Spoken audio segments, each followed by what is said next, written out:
Après avoir rompu, après une relation, comment se pardonner à soi-même de ne pas avoir posé ses limites et de s'être infligé autant de souffrances dans une relation? Bonjour à vous, j'espère que vous allez bien et bienvenue sur ma chaîne YouTube S'aimer plus, dans laquelle aujourd'hui j'ai choisi de répondre à un sujet qui m'a été posé par Julia. Donc si jamais tu passes par là, je te fais un coucou.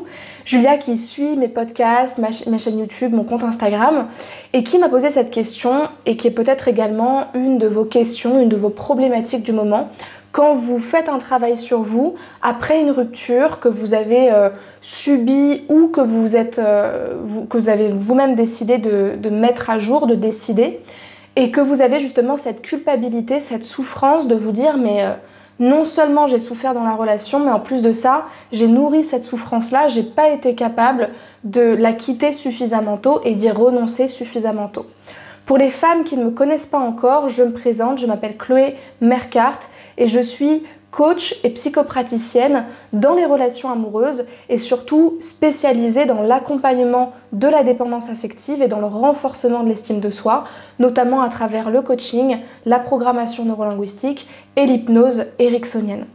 J'ai créé S'aimer plus en 2019 pour justement accompagner les femmes qui souffrent de dépendance affective, qui manquent d'estime d'elles-mêmes et qui n'arrivent pas à trouver l'amour ou qui n'arrivent pas à se sentir sereines dans leur relation, notamment grâce à ce travail sur l'amour de soi. Donc si vous n'êtes pas encore abonné à la chaîne YouTube, je vous invite à le faire maintenant en cliquant sur le bouton rouge s'abonner et en activant la cloche des notifications pour recevoir tous les matins une nouvelle vidéo sur les relations hommes-femmes à 8 h. Sachez également que j'ai mis à votre disposition une formation offerte de qualité qui s'intitule « Incarner la femme sensationnelle, lumineuse et unique qui l'épousera ». C'est une formation qui est totalement offerte, qui a été déjà dévorée par quelques milliers de femmes qui l'ont adoré, qui l'ont beaucoup aimé. Ça aide vraiment à se faire ce premier cheminement à travers des outils de coaching et c'est vraiment adressé à des femmes qui sont célibataires, qui n'arrivent pas à trouver l'amour et qui justement enchaînent les relations avec encore plus de désespoir à chaque fois sans savoir si c'est elles le problème ou si c'est les hommes. Donc si vous êtes intéressé par cette formation-là, allez dans la description de la vidéo, cliquez sur le lien qui correspond à la formation en question, inscrivez-vous et vous la recevrez directement par mail.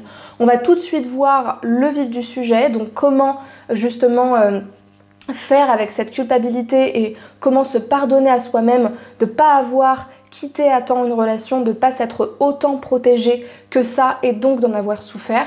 Je vous invite à bien regarder la vidéo jusqu'à la fin. Donc en fait, il y a vraiment 3 points que je vais aborder dans cette vidéo qui pour moi sont 3 temps à vraiment prendre pour soi, qui sont pas forcément dans un ordre logique ou croissant. Vous pouvez les faire en même temps, vous pouvez prendre vraiment quelques semaines pour vous focaliser sur ces points-là, mais à mon sens, c'est vraiment ce qui va vous permettre de sortir au mieux de cette situation-là et surtout de cheminer.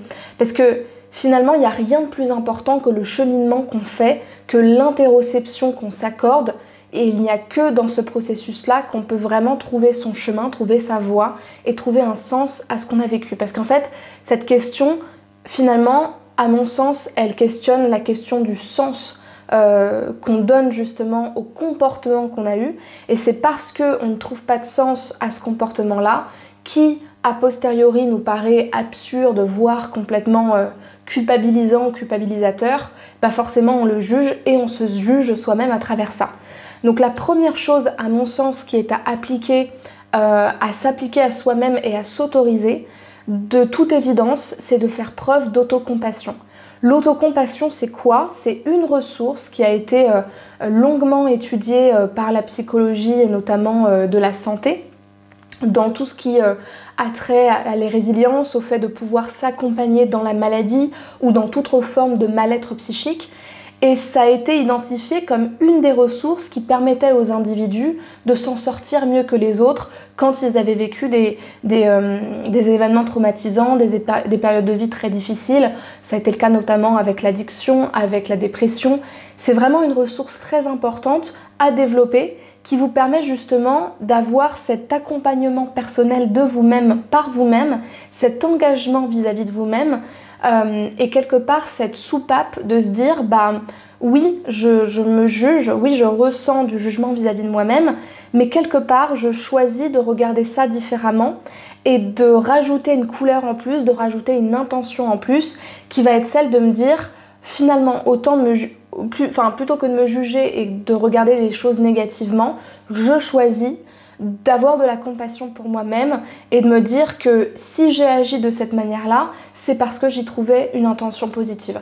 Et si je pouvais vous donner un présupposé de la PNL, puisque vous savez que j'adore vous donner des présupposés de la PNL, je vous dirais celui-ci à propos des comportements toxiques qu'on a eu vis-à-vis de nous-mêmes, c'est qu'il y a une intention positive derrière chaque comportement, je l'expliquerai après, et que à chaque moment, toute personne fait le meilleur choix possible compte tenu des informations dont elle dispose. Il y a également celle-là qui est très intéressante, le comportement est cohérent avec le modèle du monde dont il découle et donc une personne fait le meilleur choix parmi ceux dont elle est consciente. Pourquoi je vous dis ça? Parce que faire preuve d'autocompassion, c'est aussi comprendre qu'on ne peut pas tout avoir quand on le souhaite. Si vous n'aviez pas les ressources que vous aviez à l'époque, si vous n'aviez pas les pensées limitantes, les blessures que vous aviez à l'époque, vous n'auriez pas été dans cette relation. Et si vous en êtes là aujourd'hui, c'est bien parce que cette relation, même si elle vous a détruit, elle vous a fait cheminer. Et vous aviez dû passer par cette relation-là pour pouvoir comprendre toutes ces choses.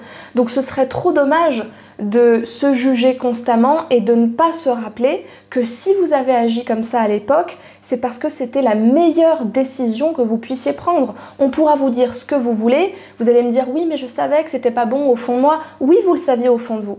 Mais au niveau inconscient, il y avait de l'espoir. Il y avait de la résistance, il y avait une envie de porter la relation jusqu'au bout, quitte à se prendre un gros mur parce que vous en aviez besoin. Ça, c'est votre intention positive. Une intention positive, c'est le trésor caché de l'inconscient par lequel plein de comportements défavorables vont venir y répondre parce que à ce moment-là, pour la personne, pour vous en l'occurrence, c'était le meilleur comportement. Donc c'est important dans une première partie de vous rappeler ça et donc d'adopter un regard plus bienveillant, plus compatissant vis-à-vis de vous-même. La deuxième chose que je vous conseille de faire, que j'accompagne mes clients à faire notamment dans les séances de coaching, c'est d'identifier ce que vous ressentez pour vraiment être dans une logique de gestion émotionnelle, de compréhension de ses émotions, d'observation de soi. C'est également ce qu'on appelle le processus d'interoception ou d'introspection. Et de le comprendre notamment grâce à un outil précis qui est le pattern structurel des émotions. Le pattern structurel des émotions, c'est une sorte de grille de lecture, de critères qui évaluent chaque type d'émotion et qui analyse chaque émotion. Pourquoi c'est intéressant de faire ça? Parce que par exemple, étudions le sentiment de culpabilité. La culpabilité, c'est une émotion complexe. C'est une émotion, à vous de la déterminer, mais si je ne me trompe pas, je crois que la culpabilité, ça représente à la fois la colère et puis en même temps peut-être un petit peu de dégoût de soi, puis en même temps une sensation d'incompréhension par exemple. C'est vraiment un mélange de différentes émotions qui vient dire quelque chose. Quand on se sent coupable, généralement, on est insatisfait de soi, on est plutôt en désaccord vis-à-vis de soi-même, on se sent peut-être bafoué vis-à-vis de nous-mêmes, on a peut-être des sentiments de violence vis-à-vis de nous-mêmes. C'est une émotion qui est bien particulière. Le fait de pouvoir l'analyser précisément, et ça c'est quelque chose qui peut se faire en séance avec moi, ça vous permettra de comprendre quel est le message de cette émotion pour vous et en quoi ce message-là est important. Parce que si vous commencez à prendre certaines émotions comme des émotions négatives sous prétexte qu'elles sont désagréables, justement vous ne serez pas dans une logique d'autocompassion et vous n'allez pas vous comprendre, donc vous ne pourrez pas vous accompagner. Chaque émotion est importante et si vous ressentez quelque chose, c'est que c'est important pour vous de le ressentir. Et souvent, quand on est dans cette situation-là, on se sent pas bien d'être coupable. On voudrait ne plus souffrir, on voudrait ne pas se sentir coupable. Mais le sentiment, il est là. S'il est là, c'est qu'on doit le vivre, on doit le comprendre. Et c'est parce qu'on va le comprendre qu'on va pouvoir le traverser, le surmonter et aller plus loin que l'émotion en elle-même, parce qu'elle aura été vécue et qu'elle aura été digérée. Ça peut se faire notamment à travers l'observation de soi orale. Moi, je conseille souvent à mes clientes de s'enregistrer en train de penser à voix haute, juste pour dire ce qu'elles ressentent, d'écrire également dans leur carnet leurs émotions, ce qu'elles ressentent. Ça permet également d'analyser l'émotion d'une autre manière. Ce que j'aime bien aussi, moi, que je faisais souvent quand j'étais en train de sortir d'une relation en période de rupture, c'est que je m'écrivais beaucoup des lettres à moi-même, ou alors des lettres à l'autre, à la personne en question. Parce que moi, ça me permettait quelque part de m'adresser à moi-même en m'adressant à un autre et en lui disant tout ce qu'il ne pourrait pas comprendre et quelque part tout ce que j'avais aussi, moi aussi, envie d'affirmer vis-à-vis de moi-même. Donc ça, pour moi, c'est une deuxième étape qui est super importante. Et enfin, le troisième point que je voulais aborder, c'est la dernière étape pour moi, c'est quand vous serez prête de questionner la croyance limitante profonde sous-jacente. Parce qu'une fois que vous avez fait tout votre possible pour vous comprendre, pour analyser vos émotions, pour comprendre pourquoi vous avez agi comme ça, mais que vous ne passez pas cette sensation de culpabilité et surtout que cette émotion n'est plus ressource pour vous parce qu'elle vous bloque et que vous n'arrivez pas à faire autre chose que ça, c'est qu'il y a une croyance limitante profonde. Et pour ça, il y a différentes questions que vous pouvez vous poser pour la comprendre et donc pour pouvoir la reconsidérer, c'est-à-dire grossièrement la changer par une croyance beaucoup plus ressource.